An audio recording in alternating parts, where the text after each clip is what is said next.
the cloud. So this is week 9/10. Could be week 9B or week 10A, or pre-10. So this is a chance to hear some additional people and what they've been doing in the area of emerging learning technologies. And we have first today at 5:30 on Monday, March 14th, spring break week, when all of you are on break. I just continue to work because I love working so much. I never give up. And so I asked, see, I know that our guest has been heavily into MOOCs because it was her dissertation topic. And I know it fairly well because I helped her present some of that dissertation topic at AERA 3 years ago in Toronto, before COVID happened. Yeah. The year before COVID, we actually had a conference. It was quite fun. But I also know that she's very interested in MOOCs because I stopped by her desk when she was wrestling with all sorts of different papers that she had sitting next to her. And she said, Dr. Bonk, look at all these MOOC studies I've got here. I'm sorting through that. Wow, I said, that looks great. Why don't you send some to me? It's to be honest story. She sent all those that were sitting on her desk to me, and many of them entered into this class because of her influence. So in fact, she published that dissertation in a couple of different places. One of them being an online learning journal, which is open access. And it is an article, maybe article 9 or 10 from last week, from week 9's readings. And she also published it in my last MOOCs book. So I have 2 previous MOOCs books on MOOCs and Open Ed around the world, as you know. But she's one.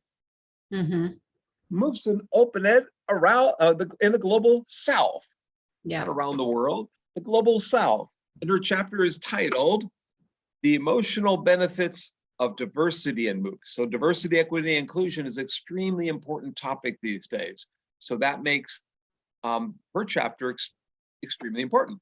The subtitle is "Reshaping Views of Online Education Through Exposure to Global Learners." And that's exactly what we try to do here in R678 and what I try to do in R511, the intro course. I bring in people from around the world to chat and see what they're doing, what's happened since they wrote their book, or since that journal article came out, or since they were a student in my class, what have they been doing?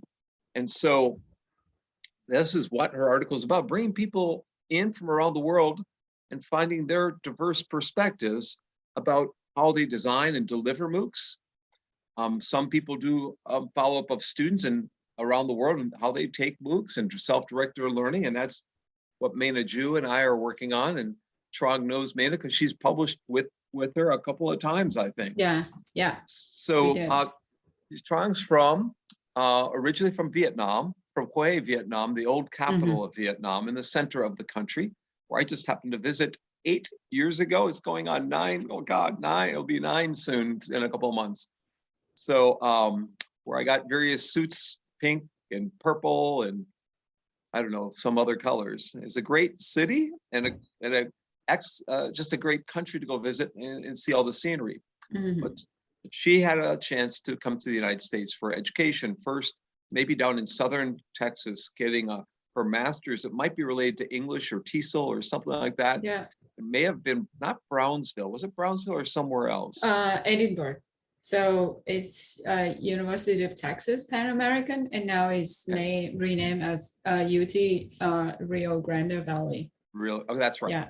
Yeah. And when she got her master's done, she thought she should do some more work, and so she went on for a PhD or EDD at the University of Houston in the Learning Design and Technology program with Sarah McNeil, my good friend down there, who was her advisor, and Bernard Robin and Dr. Mimi Lee were all 3 on her committee. Mimi's a grad of our program, and Dr. Susie Gronseth is down there, another grad of our program. It's very influenced. The University of Houston's program is very influenced by IU IST program, and vice versa. I'm very influenced by what's going on down there. And so one of their stellar students, one of the top students ever in the Learning, Design, and Technology program, And I can say that because it recently got that name. It had a different name previously. And is our guest for tonight. Trang Phan is gonna maybe summarize not just the research she did for her dissertation and that chapter that's in our recent MOOCs book, but maybe about her journey into the field of, I would really call it emerging learning technologies. And maybe you need to start with that and give us a little, before you go into the research, maybe we can talk a little bit about your background first, and then get into some of the specific research, and then back to your background. We'll bounce back and forth. Yeah. She's been in charge of, I guess, a lab for teacher training at the University of Cal State Fresno, and now is up for tenure. And maybe she has found out, is she? In May, yeah, in the end, by the end of May, yeah. It's not today. You're not going to tell us today if she got tenure. So she's up for tenure, and maybe she can tell us. So why don't you lead us through all that, including running the center and what that's all about? Because really, that's what the students will want to hear about, because they might have similar jobs or opportunities. And what advice you have for them, or maybe we can talk about that next. But why don't you first give us the up to getting to the University of Houston, what happened that got you into the field? Yeah. Okay. Well, thank you, Kurt, for a very kind and generous intro.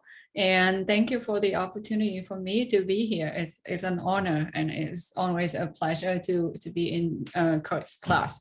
So I want to add a little bit more on how Kurt and I met. Actually, yes, when I heard of his name, and I was so looking forward to his book MOOCs Around the World, and I'm like, oh, I need to talk to this person. So she got the book and was totally disappointed. Then she met me. She never talked to me. She says, "Oh, this guy doesn't know anything."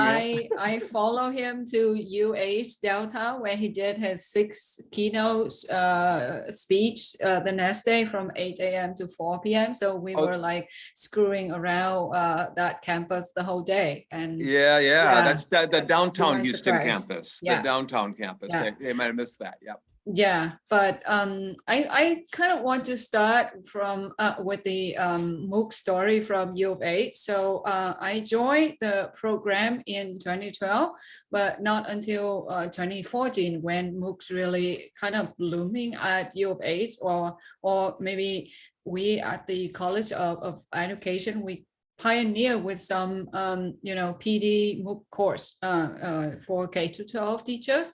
And we started with a series of, we plan to have a series of 6 MOOCs for K-12 teachers around the world. And by the time I worked there, I was deeply involved in, designing and co-teaching or assisting with teaching the first 2 MOOCs, which are platforms for teaching and learning, digital storytelling, and platform for teaching and learning Web 2.0. So I want to say that at that time, we were like, we ate, we breathe, and we slept with MOOCs, right? It's MOOCs in the air. We could feel that in the space where we work, and the campus, the lab that I was working together with my advisors and my fellow PhD student. It's the second home that I spent more time than my first home, actually. So and in designing the very first MOOC, so actually let me back up a little bit. So we designed those 2 MOOCs, the digital story and Web 2.0, at the same time, and it began with a course that McNeil and Dr. Robin, they put us together, all the doctoral students, into 2 groups, right? And each group, 5 or 6 students were in charge of one group, and so we have to help them, like not have to, but we were, helping them redesign this 5-week course from the 15 very intensive course on campus. So, we spent a lot of time kind of navigating around the course, deciding what to keep, what not, and what to present, and who would be our audience, things like that. So there are times that we just sit together for 3 hours and just like brainstorm and ask questions that we we didn't necessarily have answers.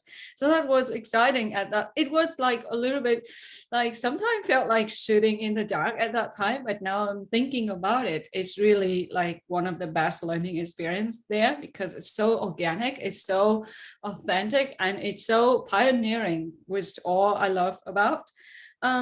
So fast forward during. Oh, wait, you can't fast forward yet. Okay. So you have to give them a sense of how large these MOOCs were. Yeah, okay, I'll do that. But like when we were still kind of walk in the dark on that and still figuring things out, I have some questions that kept coming to me, because like we design and we try to think of all kinds of problems that the audience may encounter when they take our MOOCs. What if they don't speak English very well? What if they don't have the tech skills? What if? So we have a lot of what if and what if questions for the audience and by the audience, and what can we do to address those to our best of like knowledge and capacity. So that make me think, so we actually are thinking a lot about the audience, and because they're coming from all over the world, how can we ever capture, or how can we address all these diverse learning needs?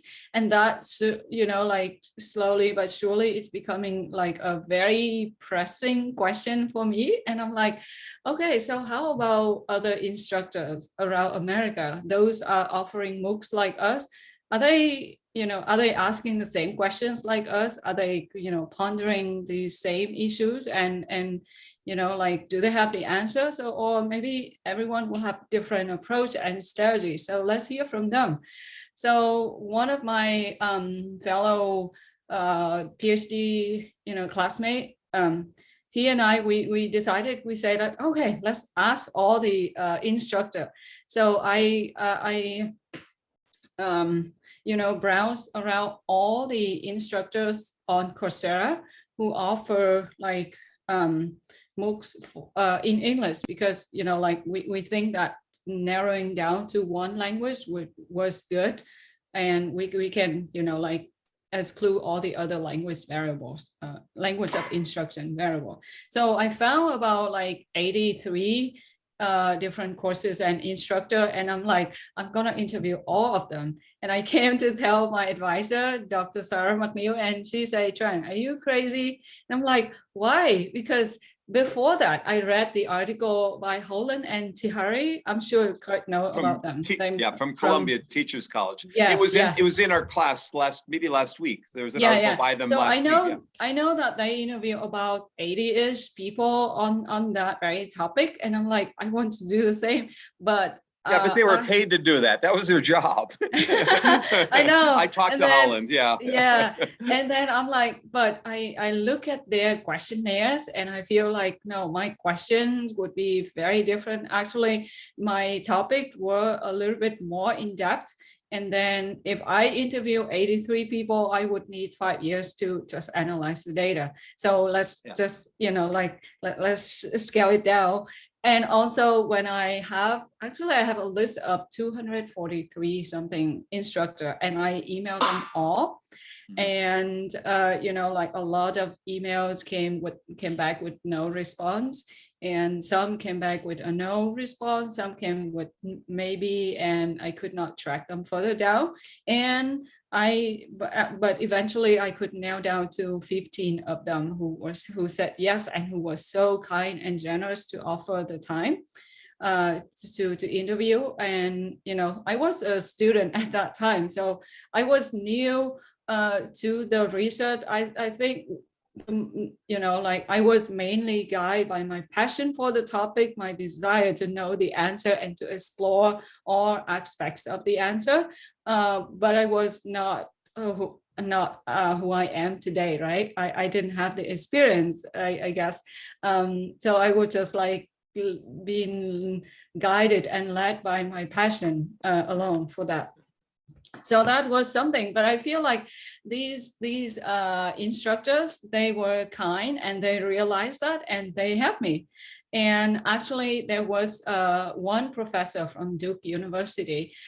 He was, I lost the recording at first. And I emailed him almost like cry. And I say that, that's one of the best conversation we had, but I didn't have the recording. So would you mind doing it again for me? And he offered to do the second interview the next day. So, given how busy he was. So I was super grateful in general for all of these people. So that's the beginning of the story. Kurt, you want me to go to the Yeah, slide? well, when I contacted the Duke people to write a chapter for that book, they declined. So I should have had you help me collect the chapter authors. Yeah, well, I was lucky. Yeah. So you were going to tell us how many were in the two MOOCs that you did. How many students were in there? You may have mentioned it, but mention it again. I did. I think at that time, because it has in my article, by the way, I have the a quantitative paper about the patterns of engagement and student performance in MOOC that was in the digital storytelling MOOC, and it was 27,000 students in that MOOC at that time. Right now, I think it's 52K. Total 52K, not at one time. Right. Total right now total. Is 52. Yeah, it's accumulated. Yeah, accumulated. So at any one point in time, they might have had 4,000 or 5,000 students in the class. Yeah. And at one point, I know that the other MOOC, the MOOC 2.0, which I was less involved than the digital storytelling. But at one point, we have a group of 5,000 Taiwanese teachers who signed up as a cohort. Yeah. And you said you had about 12 TAs? At that time, yeah, I mean, technically, but some of us were more involved than the others. So there were 5 of us who work at the lab, and we will live at the lab at that time. So was Erwin one of them? Yeah, Erwin, myself, Arthur, Rashmi, Abel. Yeah. And who else? Actually, Rabah, the one from Saudi Arabia, she was a master's student at that time. She helped too. So what was your title as this helper? What did they give you a specific title for the course? We were TA. Yeah. Just a TA. Okay. Yeah, we were not named. Our names were not listed on Coursera, but we were listed as TA. And did you get a gift card from? So my TAs got a gift card from Blackboard. I hope you got more than a gift card. I don't know what we got, but like I got some articles out of it, and they and then working with McNeil and Robbins were really a real gift. So. Well, you also had funding, right? Yeah, we had. So speaking of, I got funded to go present at different conference. And that was very, rewarding experience as well. I think my very first conference was to eLearn in New Orleans, when I also present like lesson learned about designing the MOOC using the self-regulated learning models. That's our very first. And then I presented again about my quantitative paper in Savannah, Georgia. And then ARA in Texas, and again ARA in Toronto, and etc. So I have 2 questions then. So these are just professors at University of Houston. They normally teaching 30 students in a class or 60 students in a class. When they make their course available as a MOOC, does Coursera, and I think I have the answer, but I wonder if you know does Coursera then have this gigantic email list? They send notifications out about their MOOCs coming up, and then these thousands of people sign up? Or how is it marketed? Is it marketed by the University of Houston? Is it marketed by Coursera, or both, or what? Do you know? That's a good question. If to my best collection recall, it was promoted by Coursera, but also by us too. So we sent I think we got the fundings from Provost. So we sent the message to the university. I remember the funding from the Provost. I heard Sarah getting the money and she told me about that. Yeah. So for those watching the archive later, I've presented at the University of Houston many times. And so that's how I found out about this project. But now you've presented this several times at different conferences. You've finished your dissertation quite, how many years ago was it? 6 years ago? I finished my, 6 years ago. So almost 6 years ago. Almost 6. You finished it about 5, 6 years ago. Have you formed a network with other researchers who've done MOOC research to like write a symposium and do a special book together? Have you met other, besides me and the others on our book project, have there been other little networks that you've formed with others who are interested in MOOC research or interested in the same topic that you explored? Or have you gathered their addresses and emails and written to them? Maybe later on you might pursue that networking. I would say, well, the short answer is I could do more. But yes, I did. So I did reach out to people. I did actually reach out to the 2 authors in Colombia, and I did reach out to all the interviewees in my project and asked if they would like to, work with me. Some got back, but I know how busy they were. So and then I did some writing with Mena. So when joining Fresno State, I was really trying to continue my research agenda of MOOC. But then my colleagues also told me that we don't do MOOC here. So what will be your new research agenda? Actually, there's a side stories there.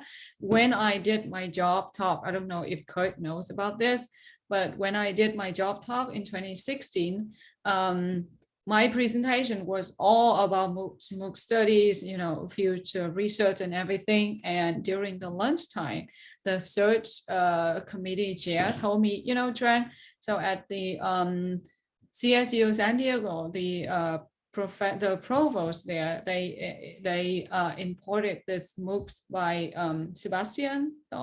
Yes, it didn't work. Right? Yeah, right. So they try to offer these courses for the media course, like the developmental course in math and English for these struggling students, and they were so confidence with their model that they think these MOOCs could change the students' life or could motivate them and could make a change in their academic performance.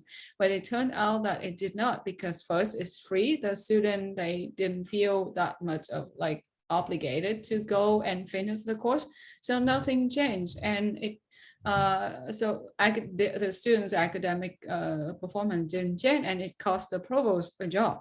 She left. And so, That was San Jose State. Oh, San Jose, sorry. Not San Diego, San Jose. Okay. I know the provost. And her first name was Ellen. She used to be at Fresno. In fact, she gave me an award. I spoke at Fresno and she gave me this trophy or something. So I know her. She's very good, but she got in the middle of all that controversy. So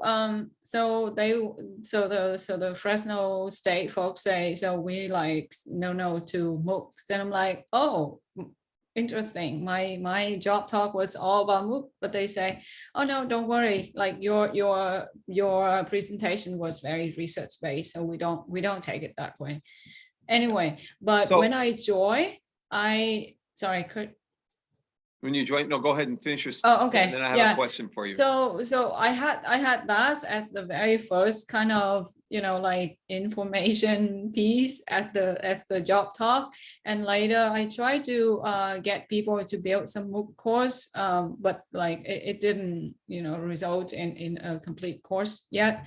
And then, but I apply it in my own master course. So I have the student take a MOOC, and I measure, the effects of MOOCs in their professional development journey. And had an article about that. Actually, I published that with Mena.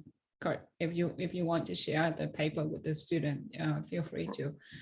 So Yeah, so I look into, how and what kind of impact the MOOC could make on these master students who were very new to MOOC. Before that, they had never heard of MOOC before. So in addition to MOOCs, yeah, what other aspects of the emerging learning technologies are you interested in? What other emerging learning technologies? Before you present your research, I just want my students to hear what are your other interests in these areas? My other interest is like, so I think that dissertation was a very important starting point for me to build my interest in the learners, in building the the needs analysis on the learners, like to make myself be more student focused, like, and be more mindful to know about my students. So I think that's the best and the most important takeaway for me. Yeah, it's to make me become more mindful. And from that, when and I think that guidelines that underwent in almost that has become a very kind of important principle, design principle for me in course design and delivery.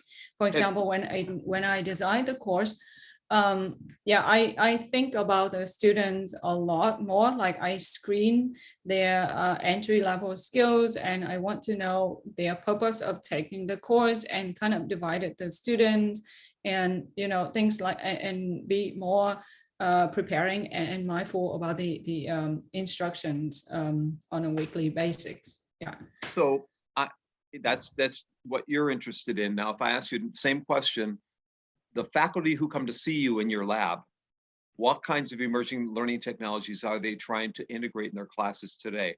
What kinds of things are interesting to them today? What kind of questions are they asking? So they were the faculty that I was serving.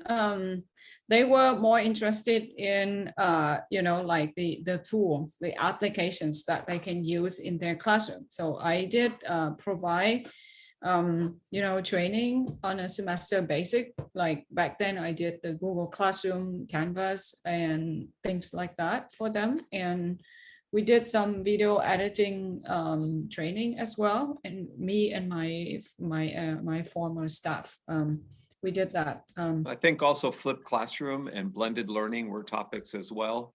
Yeah. Right? Yeah. But those are for those are not part of my director job. Those are just like my, so I run this center for instructional technology resource center. So that center, it supports faculty with technology, with learning and teaching strategies, and it helps students as well. So the scope of that job is actually we focus more on the technology equipment and technology tools and how to use them and things like that. However, I did a needs analysis survey paper in which I interview. At first, I surveyed 47 out of 84 faculty members in my school, and got there, like, it's a very, very, very long survey. They complain, but but then, so from the 47 audience, I also did a focus group with 9 of them in 3 groups, and I want to see, the correlation between, like, first I want to see how they use technology right now or right then, right, in 2018, and then the connection between their use of technology, their teaching philosophy, and then how they perform in the class as an instructor, and then how it in turn affects the student learning. So I have 2 articles published on that if you're interested to know. And so far those are like the first 2 published works about the real people who are still working right now at Fresno State. So actually my current dean encouraged us to write more about us and what we're doing and things like that. So why don't you show us your research? Sure. You're going to queue up, and you can finish your last comment. And Nelson, if you have any questions, put them in the chat for us. Yeah. Board up tonight. Sure. So actually, let me finish the other point, which kind of address your question. So that's my part of my job, right? To serve these faculty at the School of Education. But Fresno State also have this Center for Faculty Excellence, in which they have faculty all around campus with virtual teaching and learning and with pedagogical strategies and stuff. So I usually join them. I join them actually every year. And we have this mobile teaching program. We call it Discover E. It's really mobile based learning. We only use iPad or phone, right? And I joined the Scholar with eScholar, which is right now it called Quote, the quality of online teaching, learning and teaching.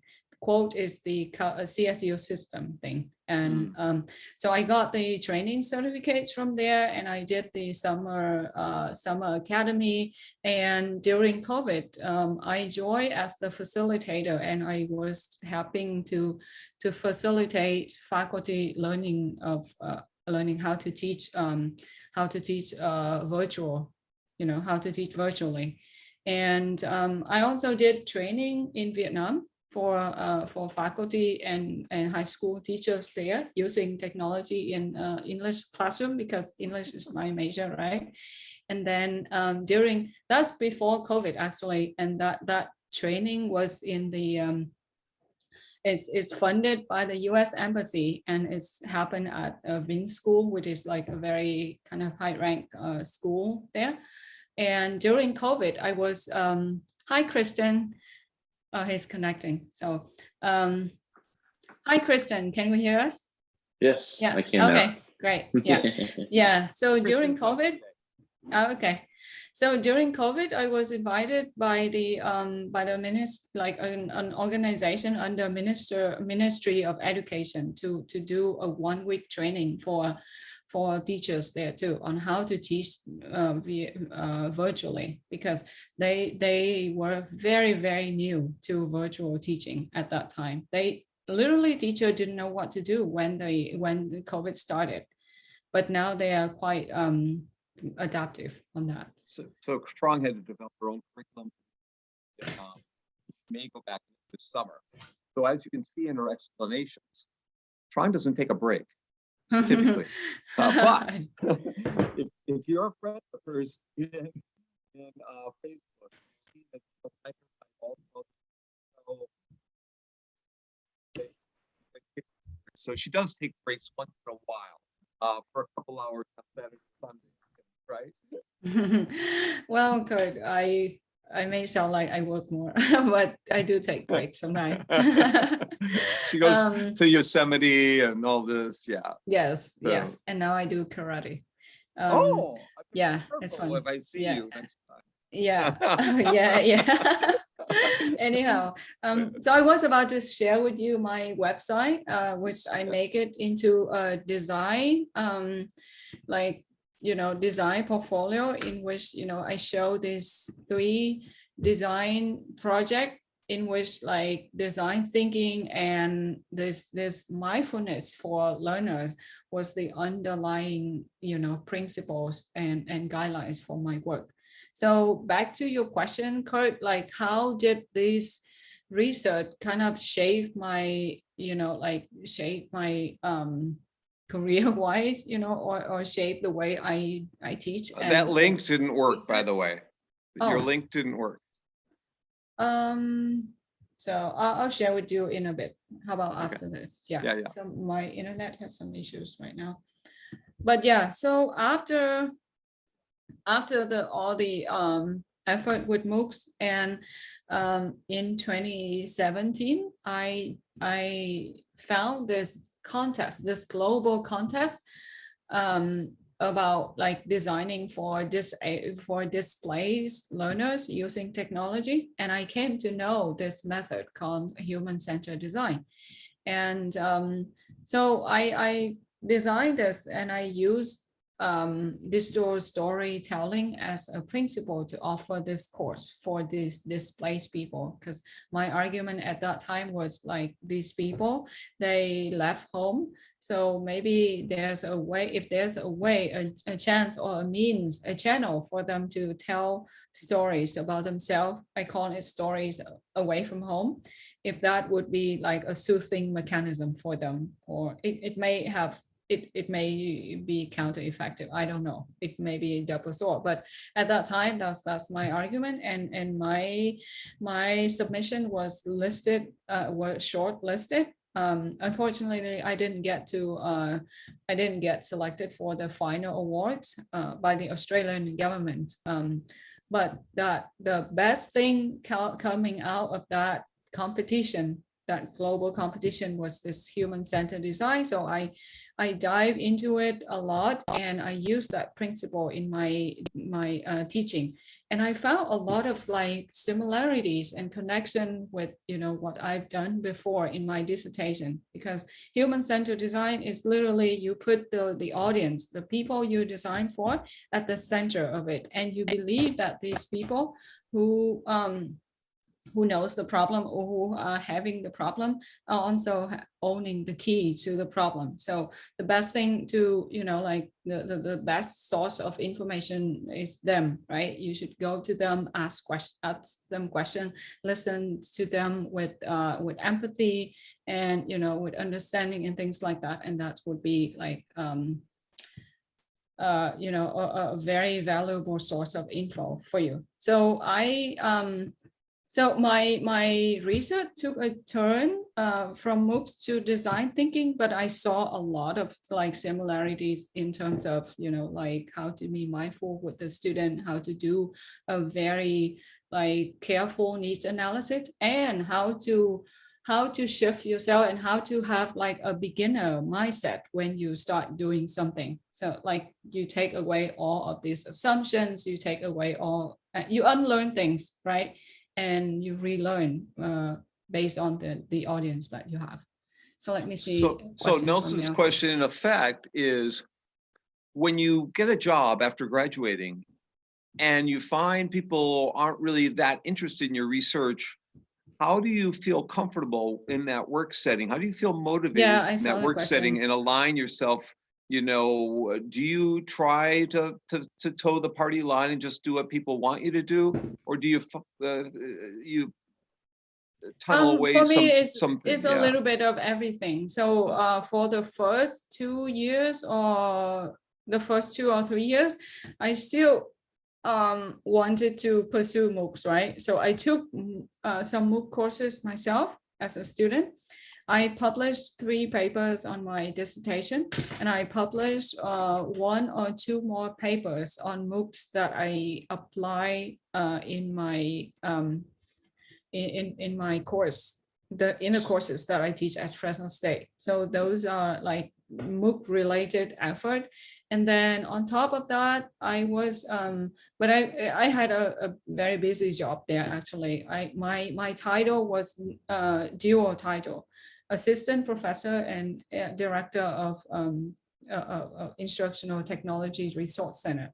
So for the director, I had to support faculty and students with all the tech equipment. We talked about that before, and you know, with trainings and things like that. So I feel like I use the MOOC mentality, you know, like when we teach MOOCs, we were very mindful of the diverse audience and diverse needs that we have in MOOC. And then, you know, and so I use those mentality in applying to the audience that I was training at Fresno State. So Nelson, you want to jump in here and the second question? Why don't you go ahead and phrase that for Trang? Yeah. You also mentioned that you are doing 3 focus groups examining how they use technology and their connection with their teaching philosophy and how they perform in the classroom. And so far, have you noticed that the instructor's teaching philosophy is in line with how they actually use the technology, or is there a gap of how they envisioned that they would use the technology versus how they're actually using it? That's a great question. So I would say it's partially aligned. So the people who are advanced in using technology, they tend to use more, and their philosophy was also very student-centered focused.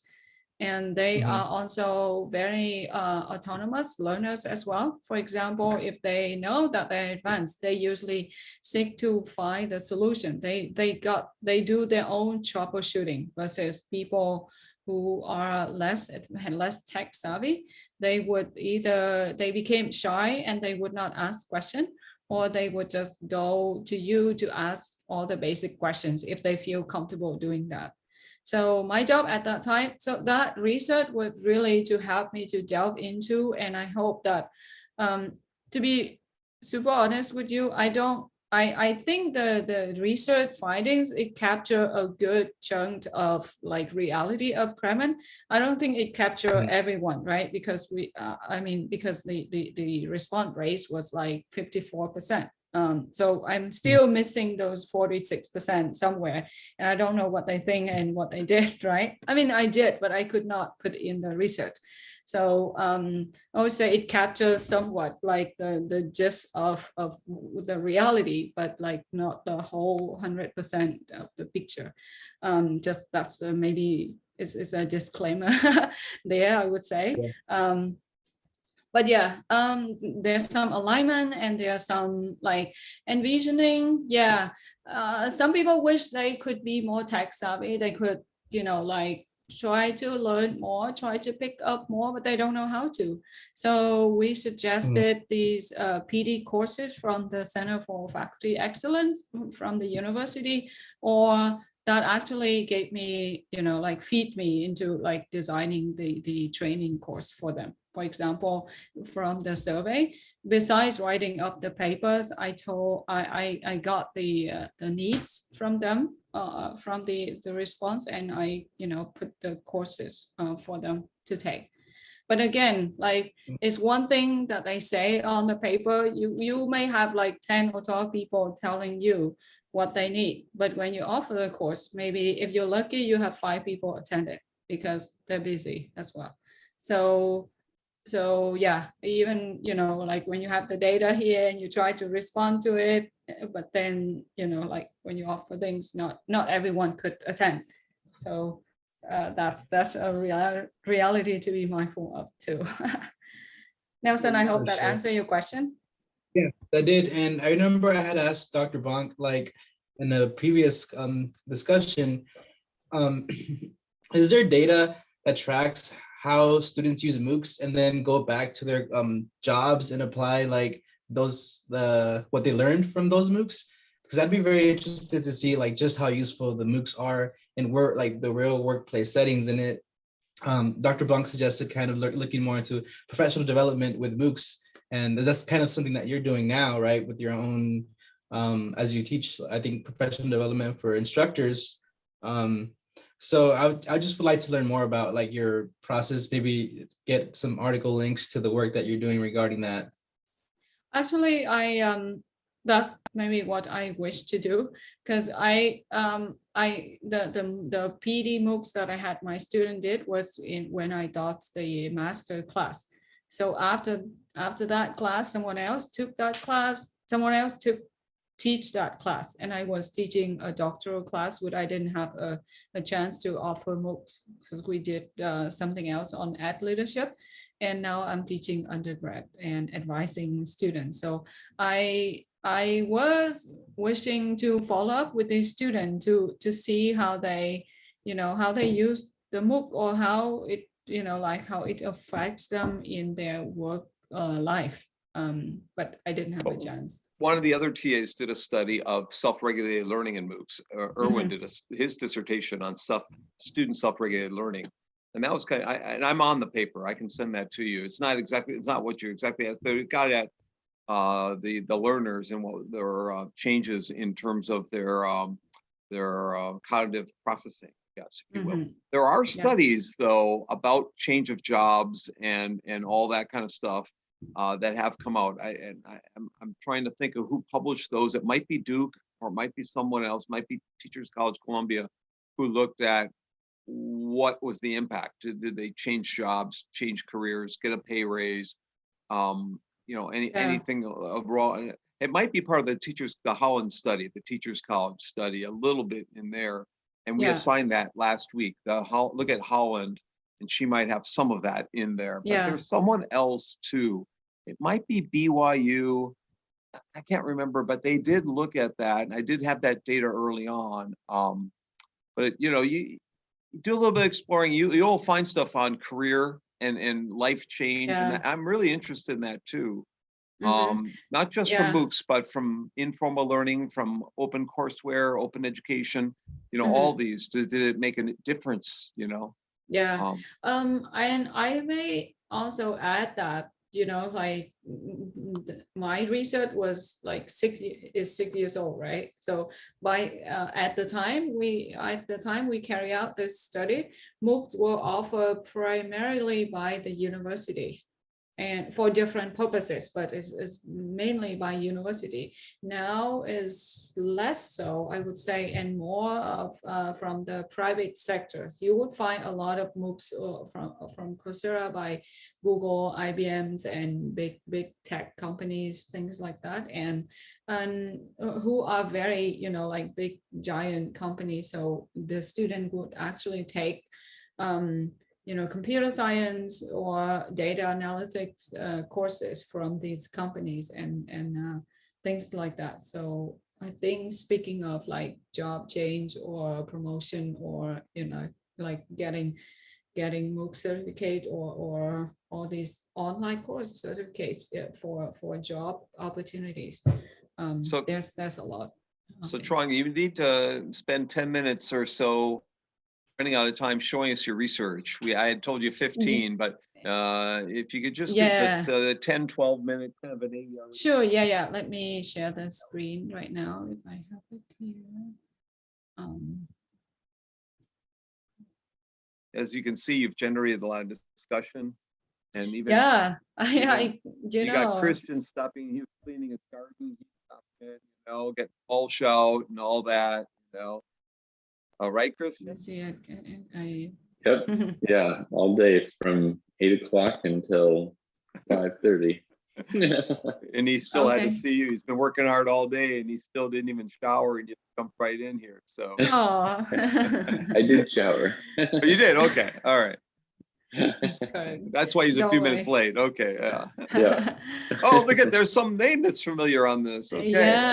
Yeah. So I would just fast forward and you guys can kind of ask question. I believe that we talk about a bit of everything in here, but like, let me know if you have we talk about that, and these are the so we need the framework. I think you've got stuff on the framework, and we need some examples, some quotes, and just the framework was up here, I believe, somewhere. So why don't you show us? Why don't you click all the way through the second slide there? Just it's I mean, the framework, probably you can find it on the article itself. I'm not sure if I put the framework here since we only had 15 minutes to present over there. Yeah. So we only had 15 minutes at AERA, if you remember. We only had maybe 10 minutes. So why don't you hit the slideshow, or? Sure, I can do that.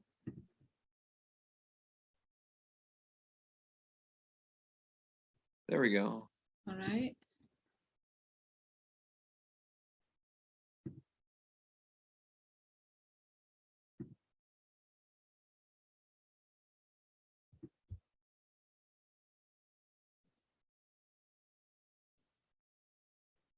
Well, I was hoping you'd present within the slideshow, Trang. Okay, sure. I mean, sure. Well, we can talk. I mean, we talk about a little bit of this, so I don't know if you have question, I can stop at any slides and talk about it, or I can jump right to the result would be more interesting, I think.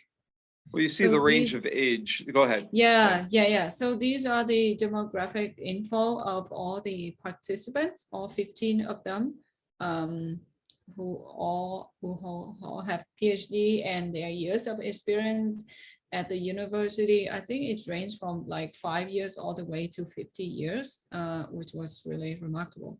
These two professors, they, number 9, they were the Holocaust survival. Wow. Yeah, who taught the courses. Yeah. So Wow. really interesting. And then we have, these are the roles of the instructors and designer in that. So of these 15 participants, 14 of them were instructors. One was a liaison, and he was designing the MOOC that connect the two University of Michigan and University of Maryland, I believe. Yeah, so he was like doing all the technical works and do the bugging and debugging for the courses. So he provide like a solid designing perspective on that. And I included some quotes, some of his quotes in the paper, I believe. So yeah, so this is actually my favorite part, the aspects of, course design that address the learner's need. So on a, like at a glance, these are the areas, the language support and course format that I, like scan through all these 15 courses and to come up with this table. And all these like cross mark here, which mean yes, they did that, like these are the things that they did in the course. And if you don't see the cross, which mean it didn't happen. Yes. So pedagogically, they were doing things like getting to know the students through meet and greet and having a Facebook page. That was community building right there. Right, yes. And then they do the study groups, they do offline meeting, and they do Google Hangouts, and they have teaching assistants to help. And interestingly, these teaching assistants, they recruited as they were former MOOC students in that course. So they kind of, these people, they came back and paid, and returned the favor. Or these people could be there actually offline teaching assistant who would also help to teach the course, like us, like we were the TAs in our digital story MOOCs. And well, that's common to bring people back who took the course. They're community members or community building. Different people give them different titles, but they might be called mentors or community mentors or community facilitators or something like that. Yeah, and back then Coursera also have this global translation group. So I actually signed up for it at that time, and but I didn't get assigned to translate any course. They really did have a sign up. Okay, I didn't realize that. Yeah, I didn't know. I thought that's what I was expecting actually. I don't know how it worked, but then I got too busy with my dissertation and job. But I signed up for it and I didn't hear from them. Anyway, so expectation and reality of all these MOOCs, these people, when I talk to them, like these professors, they have some expected backgrounds from the student. Let's say the first one offered by the Galaxy and Cosmology, offered by a professor at Caltech, right? Institute, and he expects the student to be in the physics major, astronomy, cosmology, or anyone interested. And then in reality, these are the percentage of all the students who join the course, and or for example, the next two, number 2 and 3, these two professors from Duke University, and they are in the biology department. And these are the on my learner expected background, these are the backgrounds that they would expect the student to have. And then they did a paper. When they collected all the data, they wrote up a paper about the learner's profile, and these are the percentage of the student with their background in that paper. So the expected background and the reality in terms of the student's background and topical knowledge was somehow aligned, but a lot of time were kind of different. and that were, I would say, it surprised the instructors somehow, but it also inspired them, because like from that diverse groups of students, they came up with like different and new strategy, and a lot of them, like they improv. I would not say improvise, but they innovated like along the way with the course. And of course, it ended up a lot more works than they planned originally. Yeah, so some of that, let me see.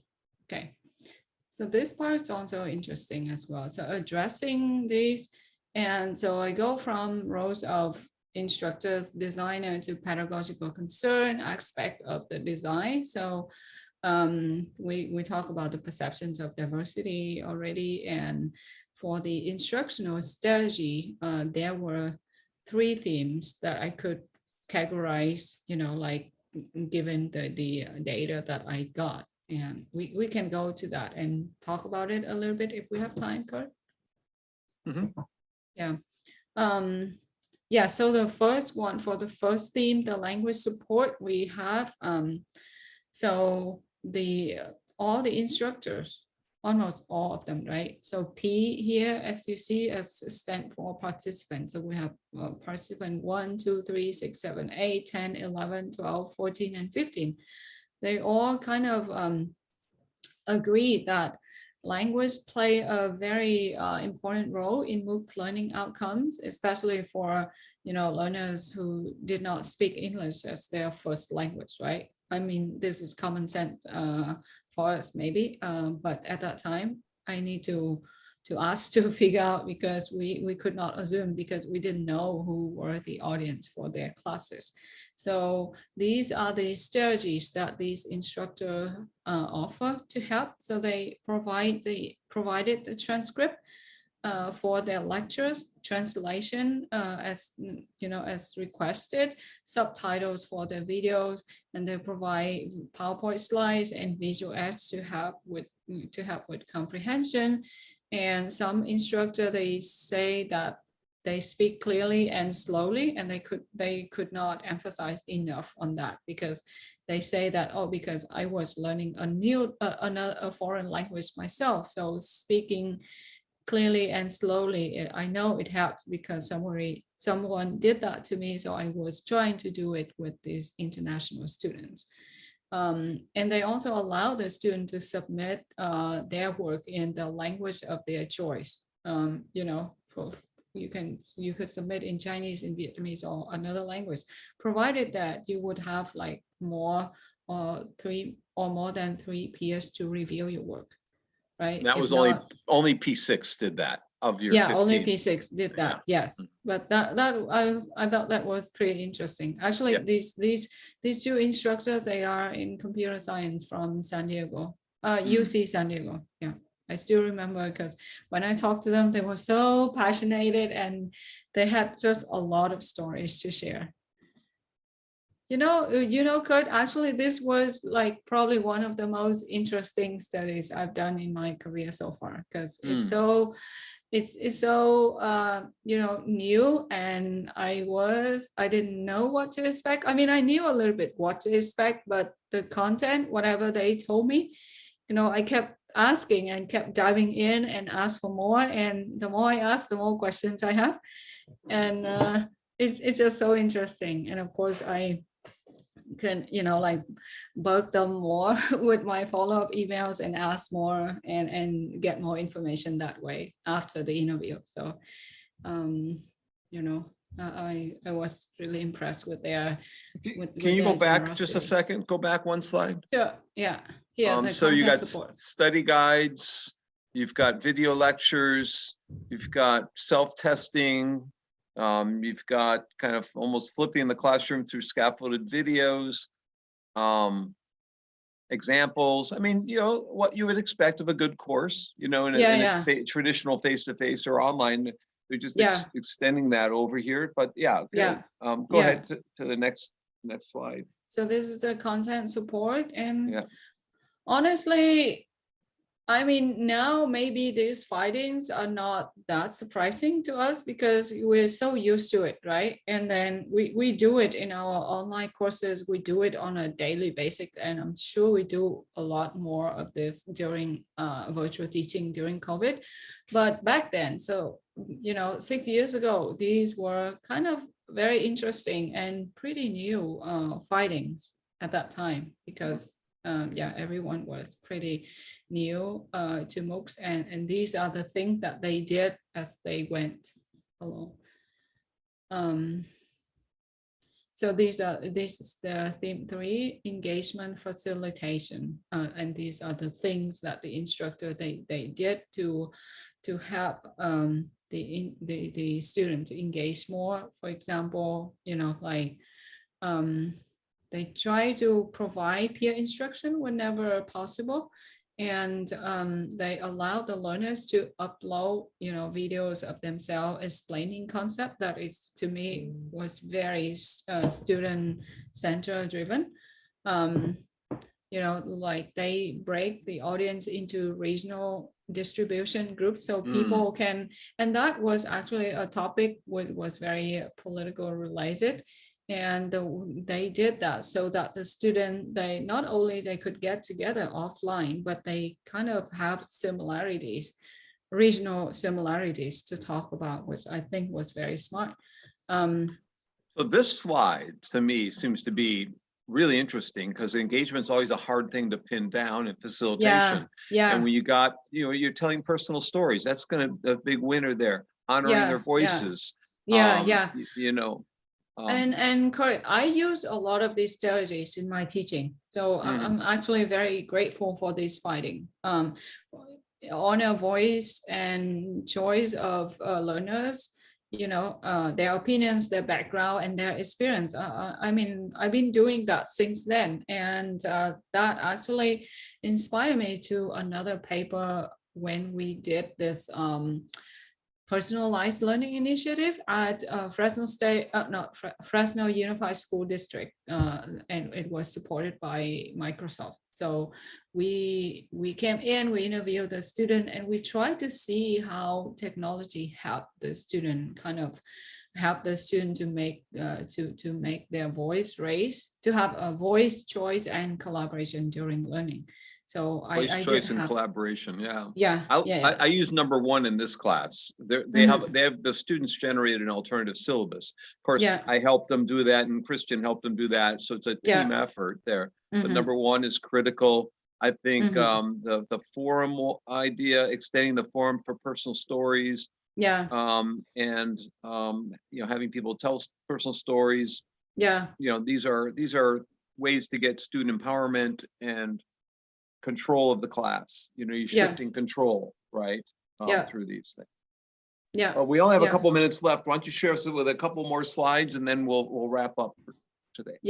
Can I just add quickly that on the article you talked about the when I struggle, where the instructors or students talked about like how they struggled in the class and what helped them, what worked for them. I think I really like that one for engagement as well. All right, thank you.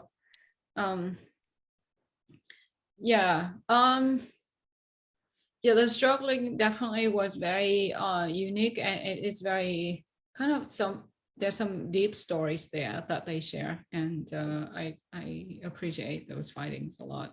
That's the genuineness. If you're genuine, definitely. That goes back to humanistic psychology. Rogers and Maslow and all them. Talk about being genuine and honest and all that. And motivation, the research for motivation, Jerry Brophy talked about that too. That be genuine in the classroom, in the sense of extending that to caring, sense of caring. That's much more important than many other things that one does. Definitely. There's just a lot to talk about on these, and I feel like I try to capture all of the findings in these 3 papers, but sometimes when I think about it, there's always like something there that was new for me to learn from whenever I talk about this study. So Kurt, you can share all 3 published works on my dissertation if you would like. too. Well, if you send me all three in one email with your slides, I can upload it in a drop. We have a Dropbox for the class. Because besides this one focus on the strategies and the challenges and benefit.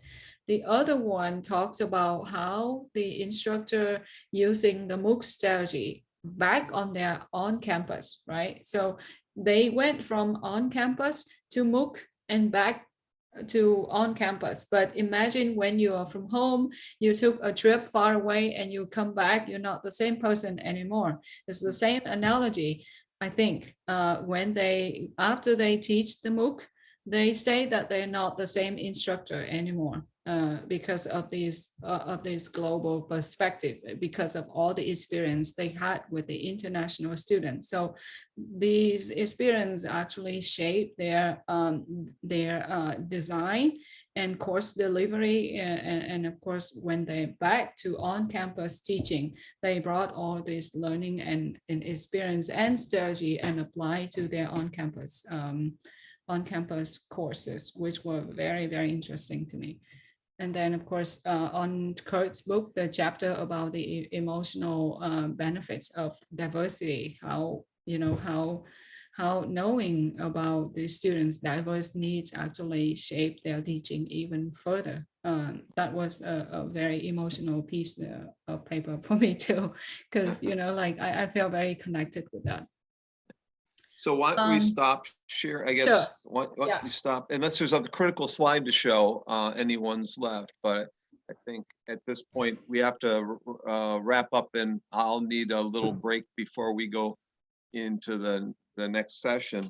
But I'll just ask, did you envision your career to evolve the way it has, or is it what you're doing now within your goals, or is it totally different? Or Kurt, that's a big question, but it's also very interesting. So thank you for asking that. Most likely no, right? Because when I finished, all I had in mind was MOOC when I was finishing writing up my dissertation. And actually, before applying for Fresno State, I applied for a MOOC postdoc at Harvard. I didn't get it, but I wanted to extend my MOOC dissertation to a 2 years postdoc, and Chris Didi, the professor there, he accepted my proposal. But that's one thing, like when you have the professor accepted, you still need to compete with others. So I remember being at Marshall and Chris Didi say, yes, I can be your advisor for your postdoc. I just stopped shopping and I went home and I just worked on that. And all I wanted was to get that postdoc, but I didn't get it. So I applied for this job and I told Chris Didi at AECT, and he said, there's thousands of people apply for that, so don't worry. And now you have a real job. Postdoc was not a real job. I'm like, okay, fine. But then, so when I mean, to answer your question, Kurt, I think no, in the way that, we don't do MOOCs at Fresno State. So I could not do the way I did at Houston, right? But then because of that, I could use all these MOOC findings and things that I internalize and processing on my own and apply in the directorship positions, apply in the way I teach. And when I even take a turn and move to design thinking, I feel like I took all of these mindfulness to the student learning to design thinking. So and you're close to Stanford there. You can attend design thinking things at Stanford, which she has. And she can hang out with all the top scholars in the field. By the way, Chris Didi is my podcast partner on Silver Lining for Learning. If anyone's watching this, I was reading him during graduate school. He's a very famous guy, a futurist. He's very worth reading if you can. Christian or Nelson, you have the last question, either one of you, or the last comment. Anything? How do you think that human directed learning can help? I'm Human-centered design. Thank you. It's been a long day. It's okay. His brain is all mulch. It is. Not mush today, it's mulch. Mulch and dust. How do you think that those that learn from that methodology will be the leaders and creators of a global knowledge set in the future? That's a very interesting question. And when you asked that, I was trying to, I think it's different from different groups of audience. So if you present that concept to the doctoral students who are like the ad leadership, right, they would apply it differently versus my current audience who are the future teacher, the K-6. So they would apply very differently as well. And I may say that, like my student actually, they were pretty accustomed to like doing what they've been told to do. And so when I introduced this concept, it was new to them. And honestly, some were resistant because they could not tolerate this ambiguity. When you tell them, like you have to find your way, you have to celebrate value, that freaked them out, right? But some people, they really like the concept and they feel so thriving with the concept. And they took it further. And I think, at least to me, and some, maybe a half of the class will agree with me on this, is the freedom to be creative, the power to be creative as well. Because if you're so accustomed to being told what to do, and now all of a sudden you being told like, you have this power and this capacity to do things, why don't you go ahead and do it and show me? And I promise I will not judge, or I promise I will review it, like things like that. So you give them, so you encourage them, but you also be very rigorous with them, and you give them feedback, and they have the chance to do and experience different trials before they can better themselves over the time. So I think that's the best lesson that I could get out as an instructor, and my student as the students.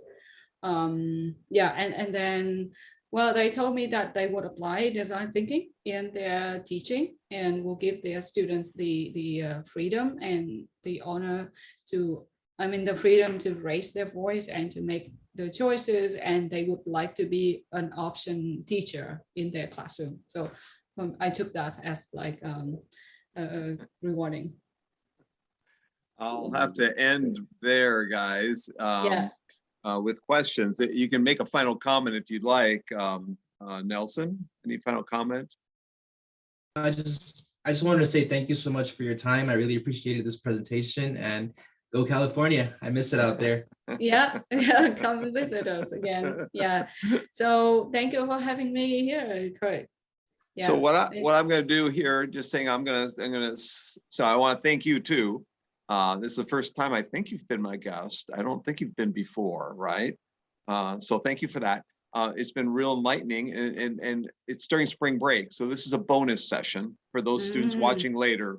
Anyone who watches this session later and can come up with 10 things that they learned, I'll give you 200,000 trillion bonus points. So just so you all know. There's a lot of zeros right there. And those who attended get double that. So so I'm going to stop the recording at this point.